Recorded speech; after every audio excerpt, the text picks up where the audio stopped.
On paper, my life was the dream. But on the inside, I was like, is this it?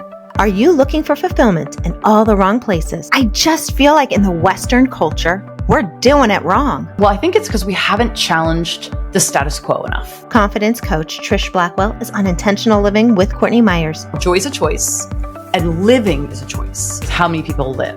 Bringing her joie de vivre approach to finding more joy. And I think you start by going, what if? Like, play the unicorn game. What if I could do, I don't know, whatever comes to your mind, what if? And see, would that be beautiful? More confidence. Confidence is faith. It's just the belief in what you haven't yet achieved yet. And more magic in life. What if it's an adventure? The way you get to an extraordinary, like crazy dream is to first believe it's possible. On an all-new Intentional Living with Courtney Meyers.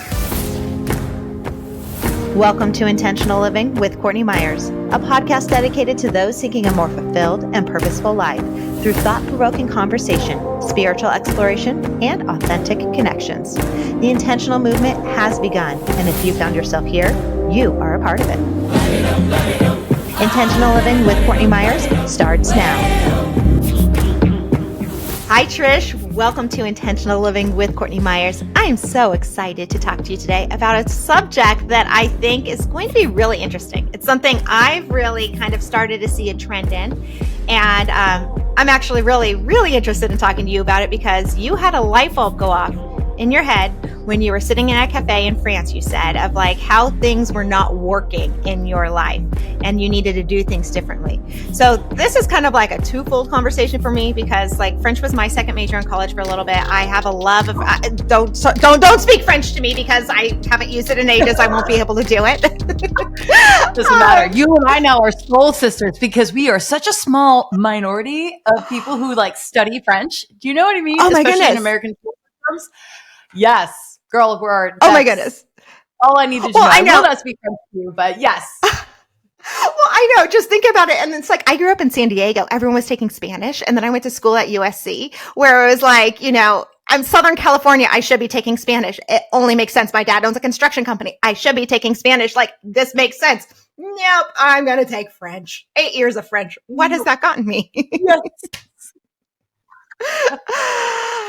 Joy. Oh my goodness. Joie de vivre and joy. That is what it's got. Oh my goodness. Yes. So with that in mind, but you actually spent a lot more time in France than I did. And you had an epiphany when you were there. Yes. And things were not going well, let's say, in your life or in like the way that we do life. And you had this realization. And I would love to touch base on that because it's something that I'm starting to see on the show as I talk to so many people worldwide. Like, I just feel like in the Western culture, we're doing it wrong. We're too busy. Yeah. So I'll tell you what, the context, for those who don't know me, my name is Trish. I am a recovering perfectionist, type A, overachiever, doer. And so there I was, and I went to a very prestigious boarding school, and essentially my days in high school were 4 a.m. till 10 p.m. every day, right? Nonstop. Mm-hmm. And leadership stuff and this and two sports. And then I went to college and I was a full scholarship Division I athlete, which again, then became, I'm in school full time and I have a full-time job essentially being an athlete. And that was, we were swimming 4 hours a day. So we're swimming 4 hours a day and then plus doing all my schoolwork. And then I started a nonprofit. I was literally the person who's like, oh, you don't have time? Cool. I'll make time. So I go from that 8 years of a very, very, man, you know, you just kind of get high on the fumes of your lack of sleep, right? Like, and you're around all these high achieving people and it just becomes normal. Then I went being a French major myself. I was a French major and Spanish minor. So I did that because again, I'm in an area too where there's just a lot of Spanish speaking too. And I went, well, it would be dumb not to have some skill set in there. So I am fluent in both, but my passion is French. So of course I didn't want to teach. What am I going to do with French? I don't know. I just knew I loved it. And so afterwards I moved to France. So I moved to France for a year. And I got a job in the French school systems teaching English. So I taught English to kindergartners in the French school system. Now what that meant, here's Courtney, it meant that I lived in this like beautiful small town in the Bordeaux region. And I went and serviced a few schools. And by that, it meant these are kindergartners. I was supposed to show up their school one time a week for a 1 hour class. So I had 1 to 2 hours of work per day. So contrast that with what my life was for the last 8 years. Yeah. So I found myself, and by the way, the French government paid me. I had like I had their medical, I had all the special, I was like technically like in the French system. And then they subsidized because they paid me well, but they were like, we'll just cover your living costs. I had no need to work more. And I found myself with free time for the first time in my life. And that is where I ended up at a cafe table. I mean, I would literally go, well, I guess, and I sometimes would show up for school and they'd be like, we don't want no English today. And so I'd walk back somewhere else and sit down. I guess I'll have a glass of wine this morning.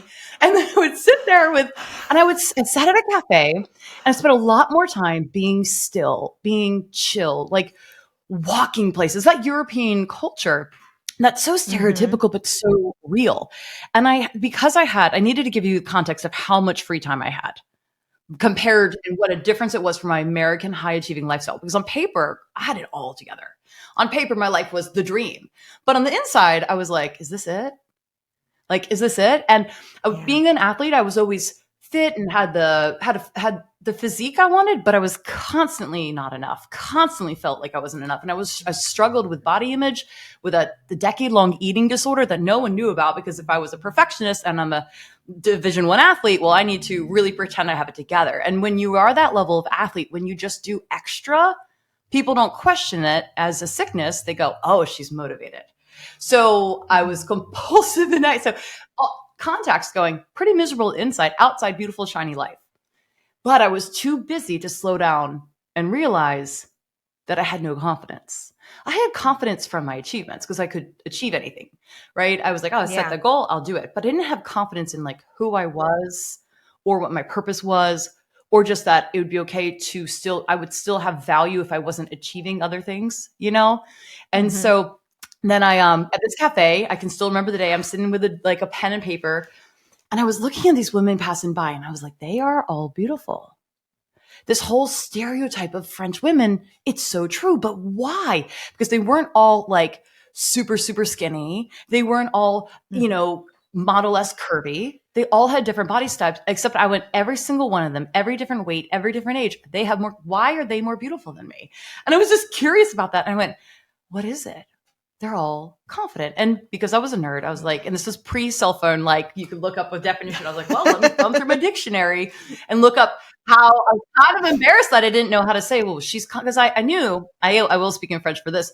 I knew that you don't say, elle est confidente. I knew that I had not heard people say, oh, she's confident. In French language, you don't describe somebody as being confident. They say instead, because I was like, that can't be the word. They say to be well in your skin. Because I looked it up and I was like, how do I describe these women? Because they're all different. They all have different style. But they're all stunning. And they're what I was amazed by, they were unrushed. No one was in a rush. And I was like, one, it's joy of living, joie de vivre. But then also it was like, they are well in their skin. That was like to describe that to somebody, you'd be like, elle est bien dans sa peau. She's well in her skin. And that's when I was like, well, shoot, that is what I am not. Like, that is what I am not. I am not well in my skin. What would it mean? That just kind of started this whole thing. And then I spent the full year watching their eating patterns, watching their activity patterns, just watching their life, how they just didn't cram as much into their schedule.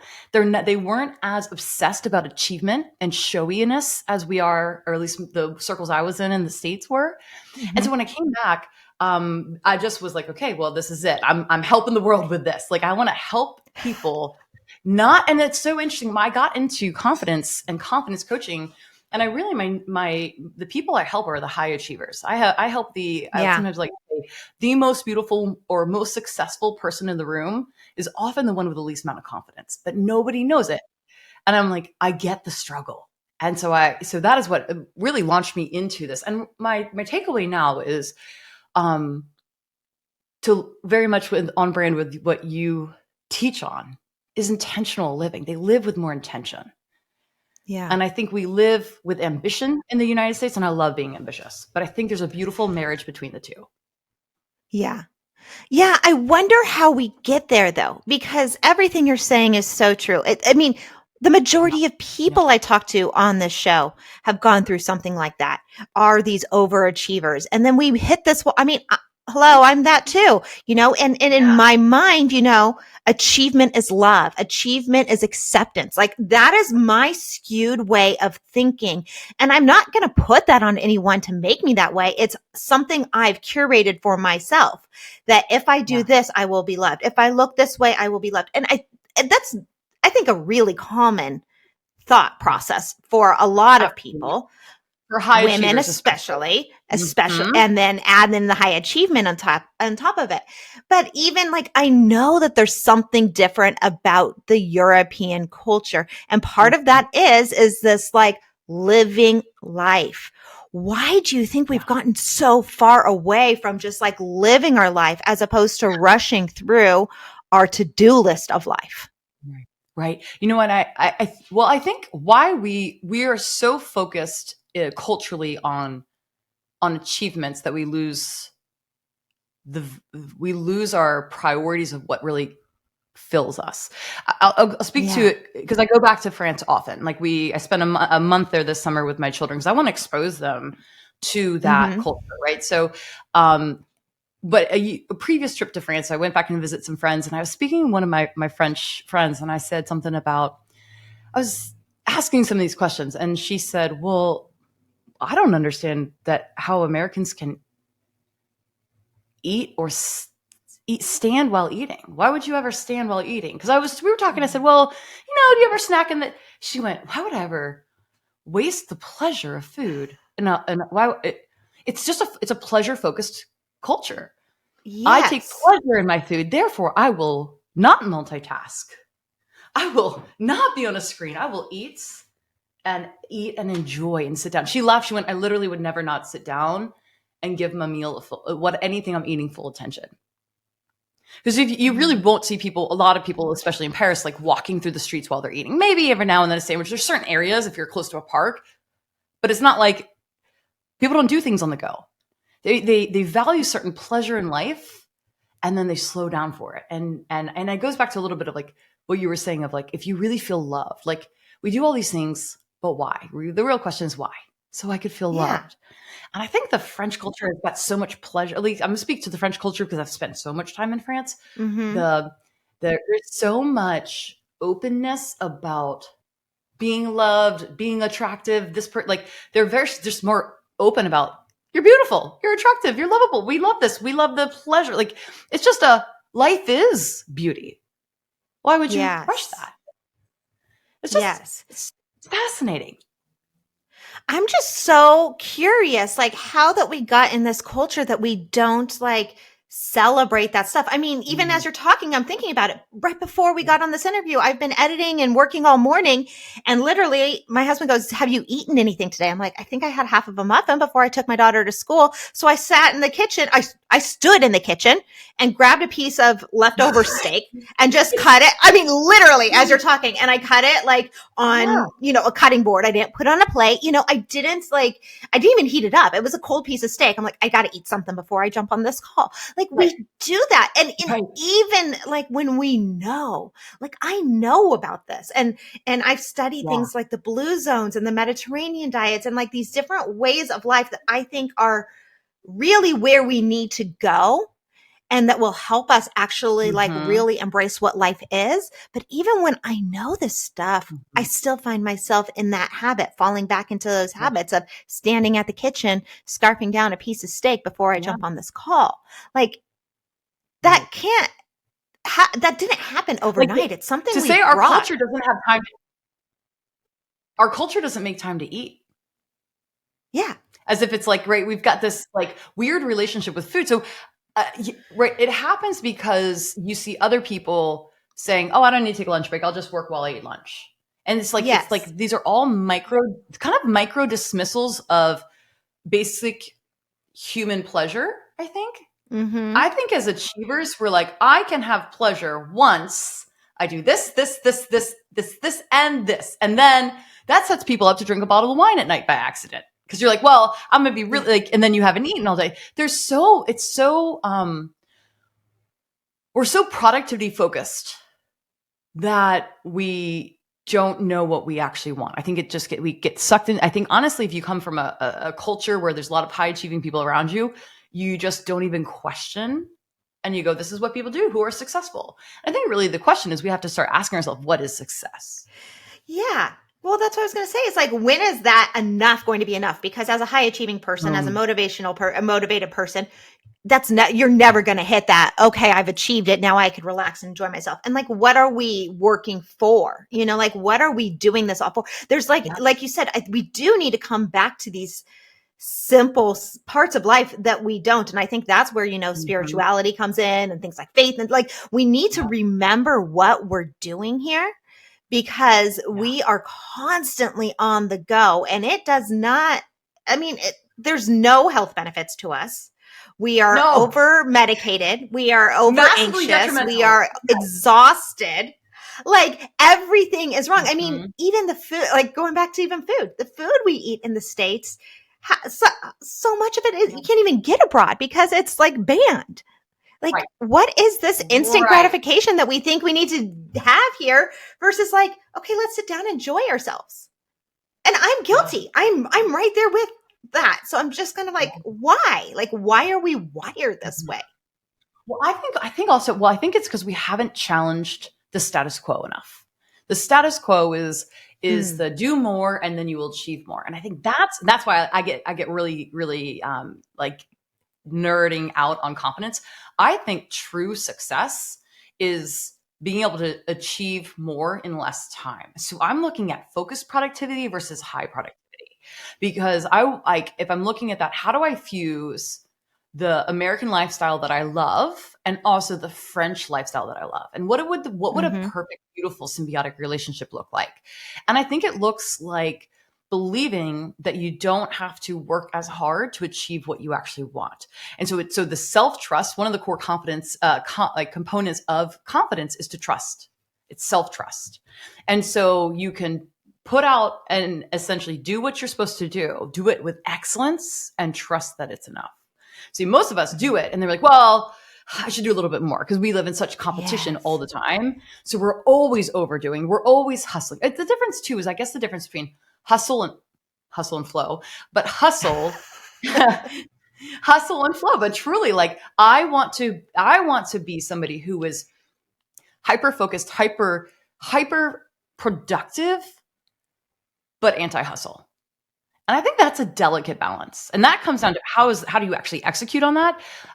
For me, being somebody who has the propensity to go, you tell me to work 20 hours in one day, I'll do it.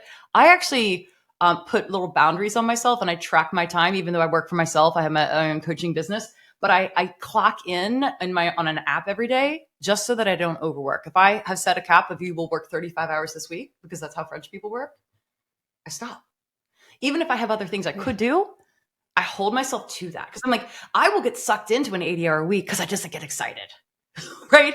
So I go, if I know that's my propensity, but I also want to, like, one of my French friends, I remember when she one afternoon just invited me to her garden. She just went, isn't life beautiful? La vie est belle.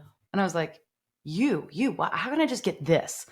And it was just this, like, she was like, welcome to Sunday. This is what we do. We sit in the garden. Would you like a cup of tea? And I was just like, am I in like a fantasy world? Like, what is this? And she's been now a 20-year friend of mine, where you just go, like, they just really value quality time, really value slowing down, visiting, and like actually literally sitting around a table with French people where they go, isn't life beautiful? And I was like, this is like so stereotypical and beautiful, but really slowing down to ask yourself, I think this is the question. How am I making my life beautiful? And so that for me as an entrepreneur has been, how do I make my entrepreneurship journey beautiful? And that means beautiful. Like, if I was a single woman, girl, I could do it a different way, but I have a 6-year-old and an 8-year-old and a husband I adore. And it's like, I need that to be part of my definition too. I'm getting anxiety thinking about capping my workday. Listening, because it's like, it's so inbred in me. And as someone that works for myself, and, I'm in a building phase of the business, it's kind of like I can't stop myself. There's always something to be done, like morning till night. And I have 2 little kids. Yeah. Well, that was my life during COVID. I was doing my business with a 2 and 4-year-old, and I was like, well, and that was a beautiful dance and chaotic. But I understand 100%. And that is when I went, if I want I love entrepreneurship. I love the what it does. And I want my kids to want to do something, their version of whatever their American dream. And I better show them that it's healthy, it's beautiful, it's sustainable, and it doesn't take their mom away. Right. I was like, because I do find myself being taken away. Yeah. But then how do we do this? Because we are training our kids. We are training our kids. And I've talked to other doctors about this, and I've talked, and it's something I've been exploring. Now, I am not patient enough. I am not going to be able to homeschool my children. It is just not in the cards. Me neither. I'm trying to get my husband. I'm trying to retire my husband and get him to homeschool. He's not interested. Would never be able to do, I know. I just know it's not in my skill set.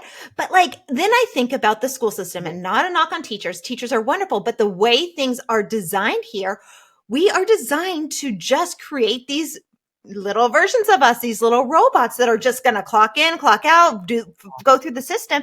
And there's something to be said about learning to live life in a more flow state and experience life. And I feel like we take it away from our kids from day one. I mean, my kids are seeing me do this now. My daughter's in preschool. At this point, my son hasn't gone to school yet, but I'm thinking, in my mind, it's like, okay, there has to be a better way. Yeah. And I think this is it, honestly. And I got to tell you, you're right. I had massive anxiety when I said, this is what I'm going to do. I will no longer overwork. Let me also be transparent there. So we went, and so my kids are 6 and 8. So we went to Paris for a month, and I worked from Paris this past summer. And knowing that, I knew I was only going to work about 25 hours a week when I was there. And they were excited. They got iPad time. I would do it before, right? It was beautiful, this beautiful thing. But that meant before I went to Paris, I allowed myself to have some extra hours on those weeks so that it would balance. So I'm not like every week must be the same, but I went, okay, if the average is this, what would that look like?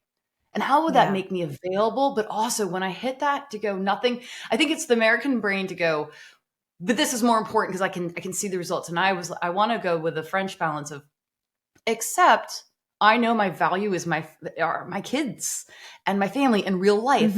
And it takes discipline of the spirit to have boundaries on yourself to go, I'm going to put the real priority first. And I'm going to put this guardrail so that I don't overstep it. It's so hard. And by the way, your brain panics and you're like, my business is going to fall apart and my Facebook, but my funnel is going to mess up. And then this is going to, and then there's tech issues and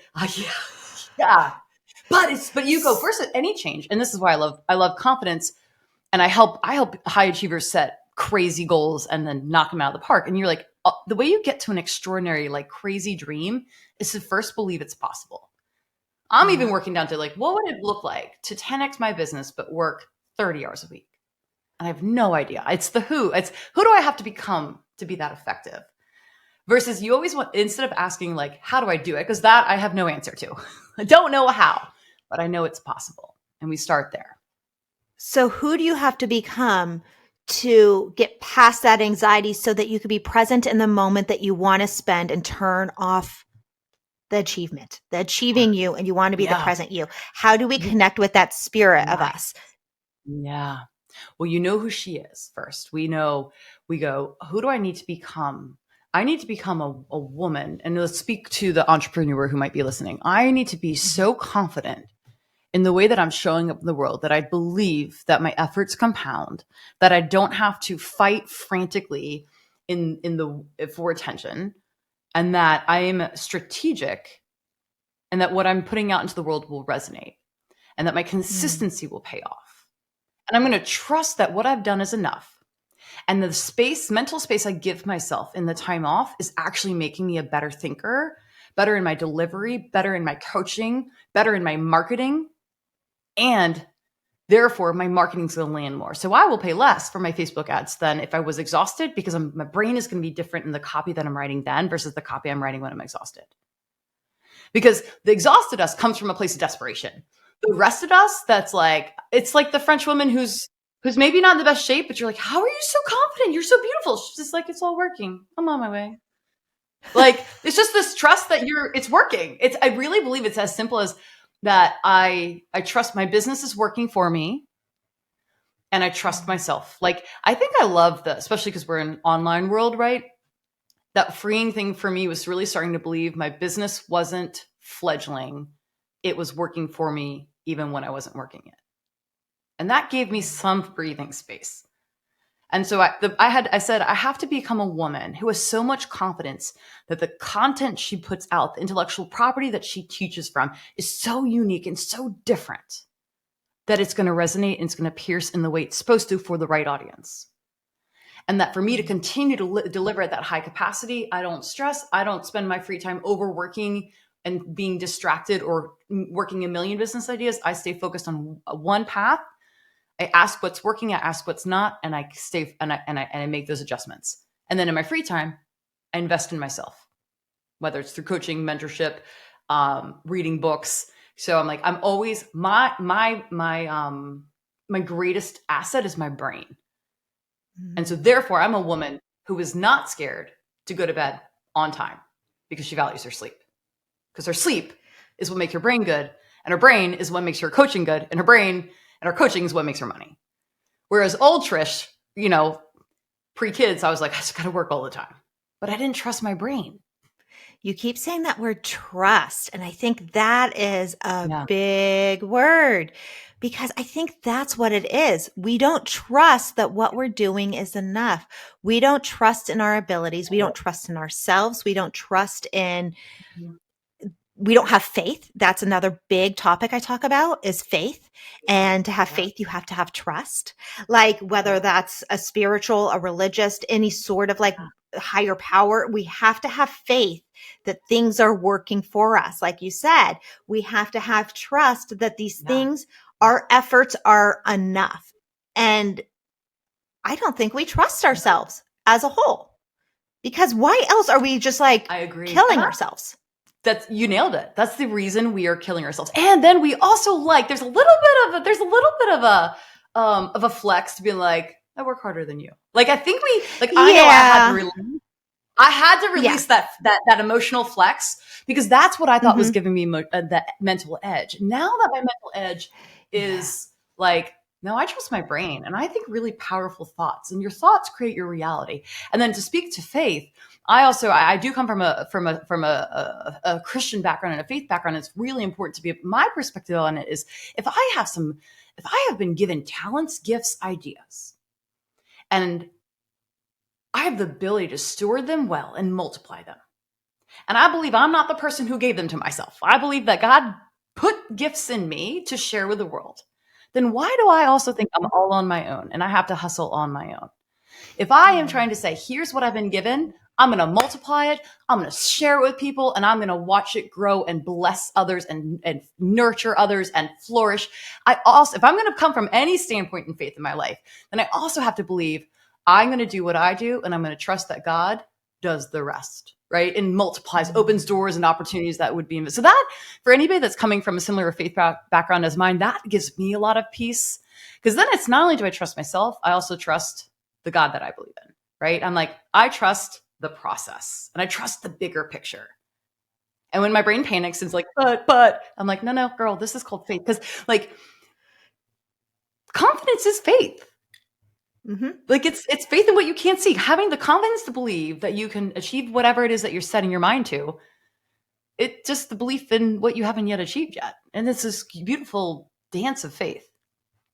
Well, just think about it though. We are also in a culture that has disregarded faith as a pillar of who we are, our identity, and everything. If you go back to the European countries, France, Spain, all these, all these Western European countries, the church and faith is a big component of life there. It is not so much in America. It's segregated. There's fighting over it. There's, and it's just not a pillar in the home. Now, I Yeah. wasn't raised religious, but I've always believed in God. My daughter goes to a Christian preschool. Yeah. I actually am very God-based and Nice. spiritual, and I believe in all that. It's just I wasn't Mhm. raised with scripture, but I do struggle with this whole Right. concept of faith and leaning in. And I had this conversation the other day with someone. Mm. It's like, we were given these gifts. We need to own our gifts, but we also have to have faith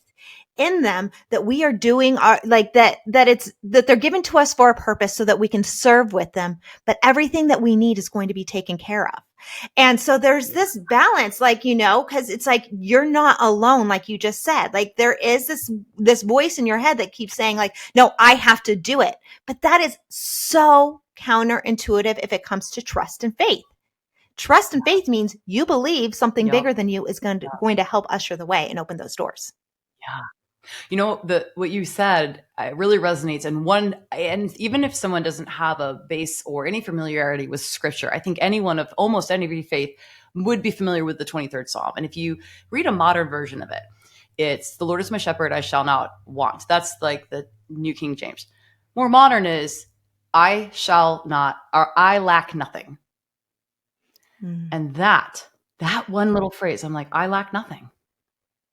Because Lord is my, like, I go from a faith perspective. I'm like, I don't, because I'm not enough. I'm not enough. We're going to speak to enoughness. When I look at that, I'm like, well, there's a promise right there in scripture that says, God's got me. I will have no lack. Right. Like, and it's just so good to go, God's got my back. And whatever higher power you believe in, just to go, I'm not alone. And I don't have to have it all figured out. I don't have to overperform for this to work. Especially when your heart is like, I want to take what I've been given and multiply it and use it for good in the world, to make an impact in other people's lives. Mm-hmm. And the beautiful thing for anybody, when you're making impact, you're also making income most often. Mm-hmm. So how do we tap into the gifts that we are given, and how do we use them in the act of service? Yeah. It's a great question. One of the way I teach confidence, I teach that there's 5 pillars of confidence, and they are: know who you are, know that you matter, know what you want. A lot of people don't know what they want. Know how to think, like how to think on purpose with intention, how to manage your emotions intentionally, and then how to know that your future is better than your past. Like, know that your future is better than your past. So I think the core first pillar is know who you are. And that's where I encourage someone to go, what is it that makes me stand out? I think often people discount who they are. They're like, well, everybody's good at that. And you're like, no. Like, we live in such a comparison culture that we actually haven't slowed down to go, no, I'm gifted here. I'm gifted here. And this is a skill of mine.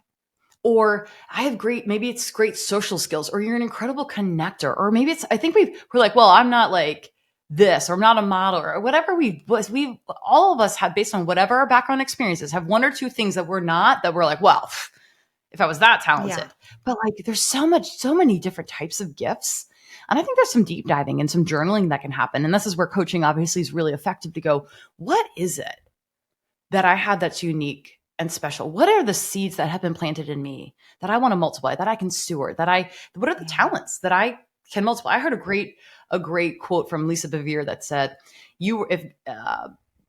if you were not able to multiply talents, God would not have given them to you. And I'm like, oh, that's so good. Because I think sometimes we're like, well, I don't know if I can do anything with this. And I truly love this concept. If you were given it can multiply. It's compound. If you have $1, you can put it into the market and it will multiply if you invest in the right things. Compound effect happens. We understand it financially. It's the same thing with our talents. And our talents have so much more value than just money that we exchange. But I think it's getting really curious. Oh, and I think if somebody really wants to know, I'm ready to know my talents, my gifting, like what I should really nurture and grow and share. Ask 5 people around you. And just ask the people closest to you and go, hey, and just say, hey, this coach told me this. Like, blame us. Because like sometimes people are afraid to ask, hey, do you mind telling me? Just say, hey, I got to sign this thing. I love telling people to make me the bad guy. Say, my coach Trish made me ask this, but do you mind telling me? I'm supposed to ask 5 people what are the 5 strengths or unique talents that you see in me that you think are different than other people? Or what is it about me that stands out? to you? Because that could be an embarrassing question for somebody, depending on your personality. But if you go, oh, this coach told me to ask this, it's an assignment I'm doing. Now you're going to have a lot more courage to go do it. And you get that feedback, because I think a lot of people are surprised by what other people see in them. So how do we balance these things with like not making them achievement or things outside of us that we might be good at? Because like I can answer that question right now. I know I can write. I have a gift for writing that other people can't, and obviously it's part of my job and it's what I've done my whole life. So it's like, I can say that, but now I'm thinking about it and it's not a question so much as now it's like, how do I make that not an achievement? Because who am I versus who am I? What are my achievements and what am I able to achieve? Right. You know what I'm saying? Well, let's look at the gift of writing. And because I love that you told me about the French. I think you have the gift of writing, but I think more than that, you have a gift with words. You pursued French because you were interested in words. And if you have a gift of words, you're interested in what is it that resonates with somebody and how people communicate. So your gifting is an interest in human communication and human connection. And in coaching and in podcasting, your gifting is words and speaking. And so speaking, verbally speaking, written. So I would say your true gifting is words and a curiosity for what will compel someone or persuade them in an effective, positive way. And that might be, in a marketing campaign. It might be in the concepts that we're talking about today. But that to me is the gift. So it's looking at... Yeah. It's looking at because I've heard it described as, I think Steve Harvey said it, you either are selling something or you're providing a service. I'm totally butchering it, but essentially that we are all given gifts. Find what comes naturally and easy to you. That is going to show you where your gift is. So in my mind, I'm going, okay, my gift is writing because that's almost like a commodity, but then we need to just take it that step deeper and be like, okay, writing is the commodity, is achievement. But what's really behind that is the communication. It's one, and because I share a passion for words, communication, linguistics. I mean, as a kid, I always thought, I was like, why am I the kid reading the dictionary? Like, I just love words. Like, I love definitions, right? And like, my life changed because I was reading a dictionary in France. But like, you know what the thing is though now, like what I do in my coaching practice, and I've been coaching for 12 years, I specialize in helping people change the language of their brain. Yes. If I could have answered that when my mom said, so you're majoring in French? I would have loved to be like, well, actually, I'm going to specialize in a really wonderful career that's going to help people change their internal language. It would make sense. But sometimes we have to follow the gifting, which sometimes you don't know if it's a gift, but if it's a passion, as you said, if it comes easy to you, chances are that's where your gifting lies. And I think that's the other thing. We put so much pressure. I got to figure out what my gift is. What if it's an adventure? I don't know if you're familiar with the author Bob Goff, but he's this whimsical writer about just making life an adventure. And I always think, when I think of him, like, he's a guy who, like, I mean, one time, and he's in his 70s now, he tells a story in one of his books about how he was new to the neighborhood. So like for New Year's Day, he was like, we're going to throw, and he had kids at the time, but he's like, we're going to throw a New Year's parade. And he went and got like 500 helium balloons and walked down the street holding them. Like, that's not my personality, but I like it. Like, I'm in for it. I want to be your neighbor. But I also like the whimsical approach. And I think if we go, why am I so into words? Or why am I so into art? And just without putting pressure on it, go, all right, I'm in for the adventure. Let's take a little whimsical adventure into just pursuing this passion, see what comes of it. And if that's the journey, it's going to be a lot more fun and way less anxiety evoking of like, I have to figure my purpose out. Yes. That's the pressure. It's the American pressure, do it quick, versus the European, like, let's just let it flow. I mean, I have this whole vision as you're talking of Alice in Wonderland, like going down, like let yourself go down that rabbit hole and see what comes up. Yes. How much more fun. And that's exactly what we're talking about, going to that joie de vivre, go into the joy of life. It's so much joyful, as opposed to there being a right answer or a wrong answer. We have to figure out what our gifts are so that we can provide that service and impact the world. Let's do it because we enjoy it. Yeah. Yeah.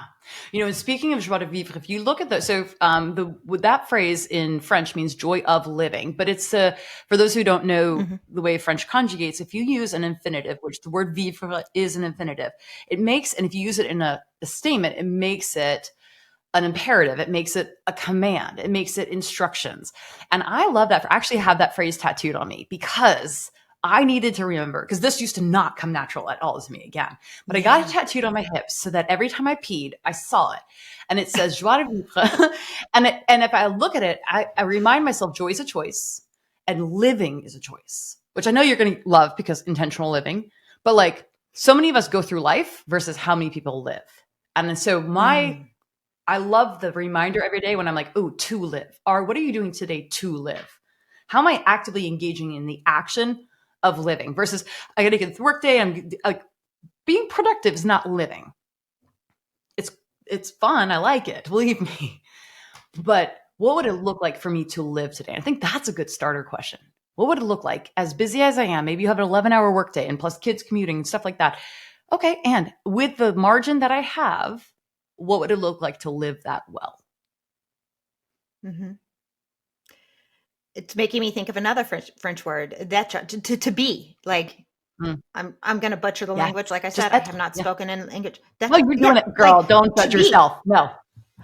Like, how do we just be? There is an essence.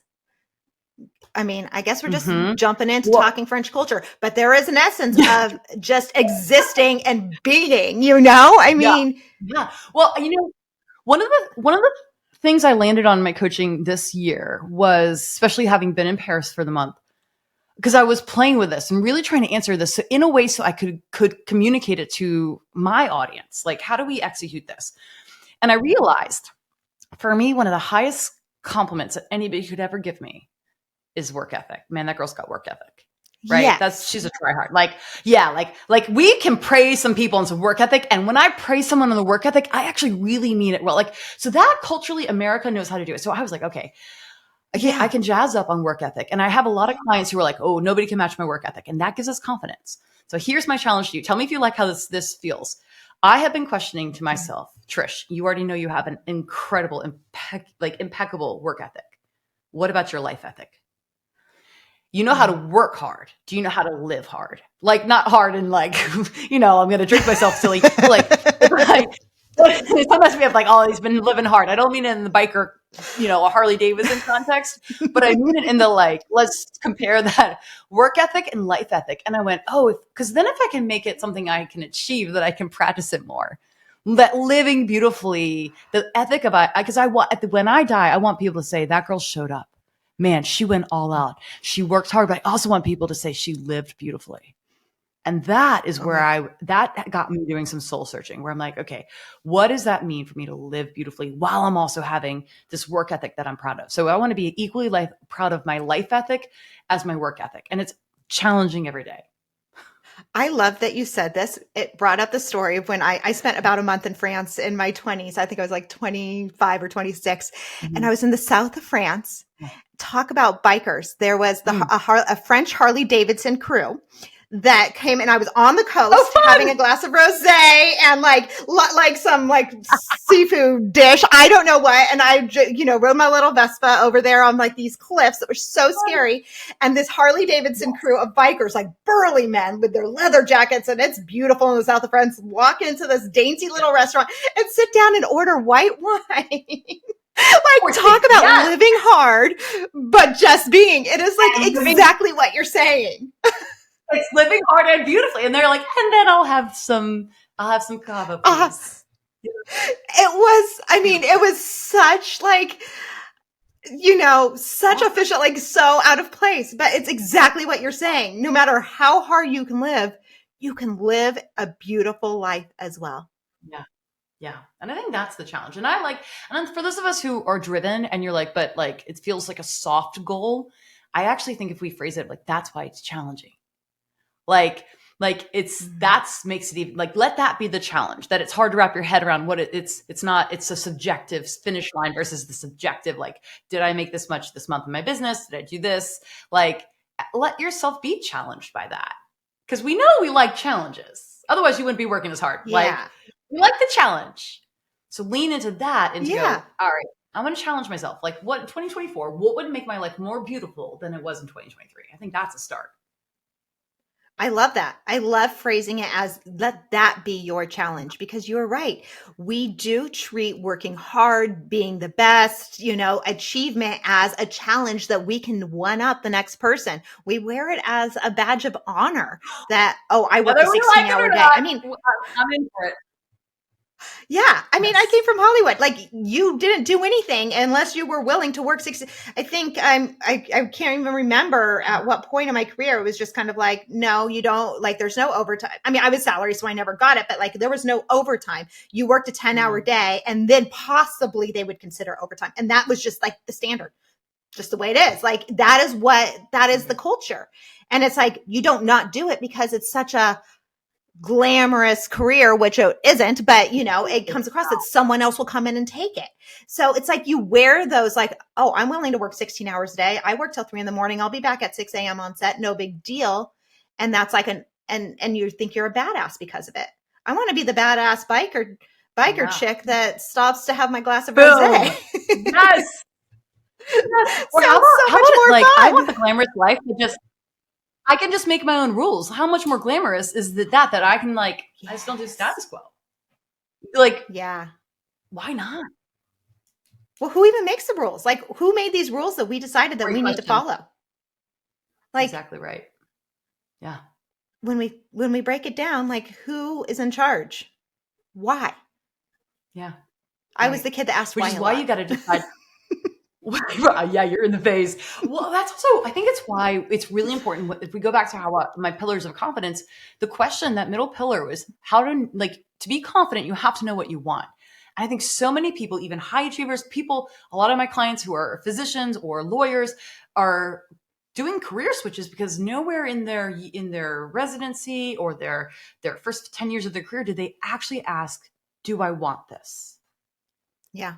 Like, we have to know, what do I want in life? What to me is a beautiful life? Yeah. And I don't it's think okay we to have know. prestige and success in there. But yeah, that's the biggest question I would want anybody that's enjoying our conversation to really double down on. And I would just take a walk and go, like, and I think you start by going, what if? Like, play the unicorn game. What if I could do, I don't know, live in South Africa for 6 months? I don't know, just dumb, crazy, whatever comes to your mind. What if? And see, would that be beautiful? But I think that's cool. Would my life be extraordinary? I want everyone to know, believe, and have the confidence that they have an extraordinary life available to them. And that starts by asking those simple questions, but those simple questions aren't really simple because we're so out of touch with who we are and what we want, that those questions that should be easy are extremely challenging, especially, I think, for high achievers. Yeah. Well, because very rarely do we have the experience that I had where you're like used to 16-hour days and then you have a 1-hour day and you find yourself sitting still and going, what should I think about? Right. So whatever you can, even if you are a busy mom working a 50-hour week and dropping your kids off at daycare and all that, like, you can still you only need 3 to 7 minutes at a time of segments. So drive with the music off, whatever minutes of quiet you have. Or even if you were, I've been the working mom nursing, right? So, like, nurse and then don't scroll, just nurse and think. Like, give yourself every little micro moment you can just to go, what would I want? And just because even we can do a lot with just a couple moments. And I think when our brains are tired, we just want the distraction. We want the easy button, but the easy button does a disservice to the future that we really want. Well, what if what you want is something different than what you have? Then I think you introduce ideas like guilt and shame. Yeah. When I think the answer to that then would go to say, well, this is the path. My whole life tells a story. And if I at least had the courage to acknowledge that where I'm at is not necessarily what I want, but I can get clarity about what I want, now I just get to course correct. I think that it's never too late to do anything. Yeah. And so, but it takes depending upon what you want to change, well, there's some conflict potentially, or there's some, why are you leaving that profession? It's your dream job. You have $400,000 of student loans for that. Like, right. But like, at what cost if it's not truly your passion? So if you find out that you answer the question and you're like, huh, I'm in a little bit of a path, I think we just answer and go, well, cool. Now I know my starting point. Now I can create my future with more clarity. It takes a hell of a lot of courage, though. Yeah. I feel like we can talk about this forever. I love everything you're saying. You're totally getting me fired up. I know, we could jazz out.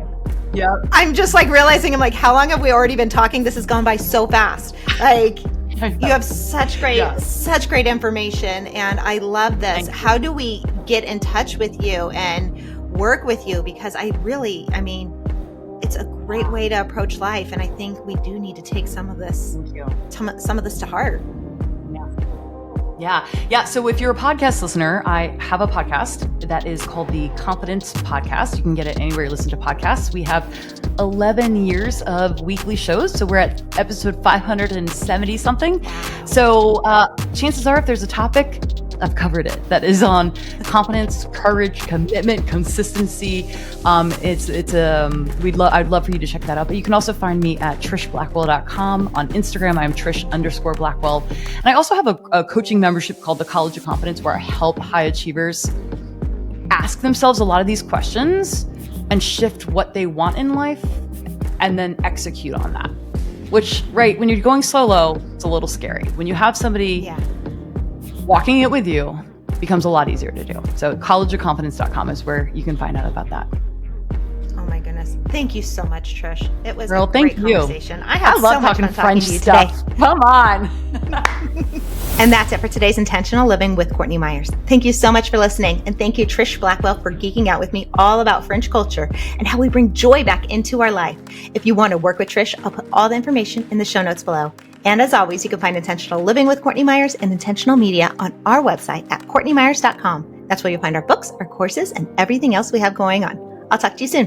Bye.